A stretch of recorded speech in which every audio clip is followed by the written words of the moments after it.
یہ ایک بات یاد رکھ لیں, اگر میں آج نام لے کر کے کسی کو کہہ رہا ہوں تو صرف اس لیے کہ ہمارا دین ہی یہ کہتا ہے جو ان سے نا آشنا ہو اس سے ہمارا کوئی تعلق بھی نہیں. ہمارے رشتے ناطے اگر ہیں تو صرف عظمت رسالت سے جڑے ہوئے ہیں. جو نبی کا ہے وہ ہمارا ہے. اسی لیے سرکار مرشدی پیر و مرشد تاج الشریعہ رحمۃ اللہ تعالی علیہ نے فرمایا ہے, نبی سے ہو جو بیگانہ اسے دل سے جدا کر دیں. نبی سے ہو جو بیگانہ اسے دل سے جدا کر دیں. پدر مادر برادر جان و مال ان پر فدا کر دیں. اسی وقت ایمان کو پہنچو گے, اسی وقت ایمان کو پہنچو گے. اب یہ حالات میں بتا رہا ہوں آپ کو, انڈیا کے, ہندوستان کے, اکھنڈ بھارت کے حالات, مسلمانوں میں تفرقہ پیدا کیا انگریز, اور انہوں نے اپنے مال, اپنی حکومت, اپنی سلطنت کو پھیلانے کے لیے, بہادر شاہ ظفر کا قتل ہو چکا تھا. اس کے بعد علماء حق نے محسوس کر لیا کہ انگریز درمیان امت تفرقہ ڈال کر اپنی کرسی سنبھالنے کی کوشش کر رہا ہے. تو وہ مرد مجاہد علامہ فضل حق خیر آبادی رحمۃ اللہ تعالی علیہ نے دلی کی جامع مسجد سے فتویٰ صادر فرمایا کہ انگریز ہندوستان کا دشمن ہے, ان سے قتال کرنا فرض ہے مسلمانوں کو. اسی فتوے کی بنیاد پر زندگی بھر کی عمر قید کی سزا میں ان کو انڈمان نکوبار بھیجا گیا. وہیں پر ان کی وفات ہوئی. آج مزار بھی ان کا جزیرہ انڈمان میں ہے. مولانا کفایت علی کافی رحمۃ اللہ تعالی علیہ, جو 1857 کی یہ جو غدر ہے اس کے بعد کے علماء اہل سنت کی بات میں کر رہا ہوں, انہوں نے محسوس کر لیا اسی زمانے میں کہ انگریز نے فرقہ پیدا کر دیا ہے. کچھ علماء اس کی بولی بول رہے ہیں. ظاہر سی بات ہے, یہاں کچھ علماء جو مدرسہ بنا رہے تھے ان کو ماہانہ مشاہرہ مل رہا ہے انگریز حکومت سے.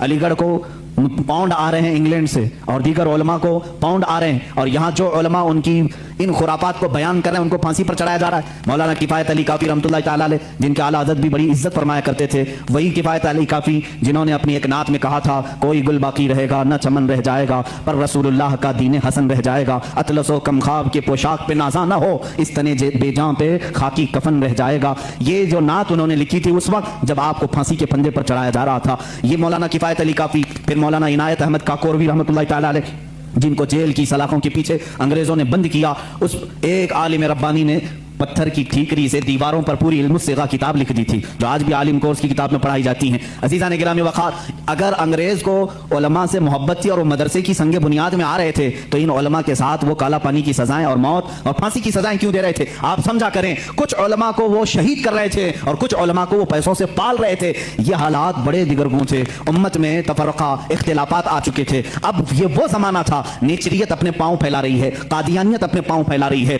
دہریت اپنے پاؤں پھیلا رہی ہے, اور ایک طرف غیر مقلدیت بھی اپنے پاؤں پھیلا رہی ہے. ہندوستان کی سرزمین جو اہل سنت و جماعت کا کہوارہ تھی, اولیاء کا مرکز تھی, یہ خواجہ ہند کا ہندوستان تھا, یہ محبوب الہی کی وراثت کی زمین تھی. یہاں صابر کلیری کے مجاہدات تھے, یہاں بابا فرید کے نغمے تھے, یہاں پر اولیاء کاملین کا گلشن تھا. یہ تمام صوفیاء کاملین کے پروردہ مریدین کا ایک عظیم گلستان تھا. اس گلستان کو کئی انگریزوں نے اپنے پاؤں سے کچلنا شروع کیا. اس میں خزاں آنے لگ گیا. اس حسین گلدستے میں, ہندوستان کے گلدستے میں پھول مرجھانے لگے. نیچریت کا غلبہ آیا ہے, وہابیت کا غلبہ آیا ہے, قادیانیت کا فتنہ سر ابھار رہا ہے, الہاد و بے دینی کا فتنہ سر ابھار رہا ہے. اب ہندوستان کی سرزمین پر ایک ایسے مرد قلندر کی ضرورت تھی جو موسیٰ کا جلال لے کر فرعون کے مقابل میں آئے, جو ابراہیم کی ثبات قدمی لے کر کے نمرود کے سامنے آئے. اب ایک ایسے مرد قلندر کی ضرورت تھی جو صدیق کی صداقت اپنے سینے میں رکھتا ہو, فاروق اعظم کی عدالت اپنے سینے میں رکھتا ہو, عثمان ابن عفان کے حلم و بردباری اپنے سینے میں رکھتا ہو. ہندوستان کو اب ایسے مرد قلندر کی ضرورت تھی جو حیدر کرار کی شجاعت بھی رکھتا ہو, غوث اعظم کا نائب ہو, خواجہ ہند کا وارث ہو. اللہ رب العزت نے ہندوستان کے سنی مسلمانوں پر وہ احسان عظیم فرمایا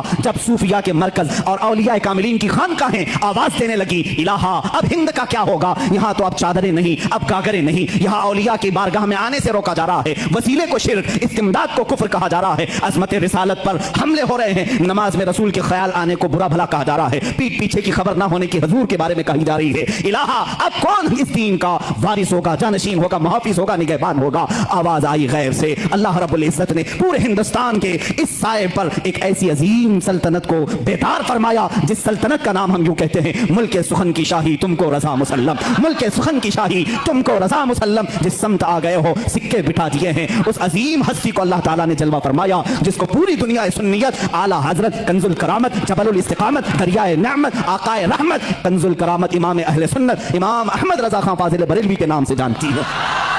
اسی لیے میں نے کہا احمد رضا کا تازہ گلستان ہے آج بھی, خورشید علم ان کا درخشاں ہے آج بھی, سب ان سے جلنے والوں کے گل ہو گئے چراغ, احمد رضا کی شمع فروزاں ہے آج بھی. عزیزان گرامی, اس امام اہل سنت فاضل بریلوی کی جس گھر میں ولادت باسعادت ہوئی وہ عام گھرانہ نہیں تھا, علمی گھرانہ تھا, بزرگوں کا گھرانہ تھا, تقویٰ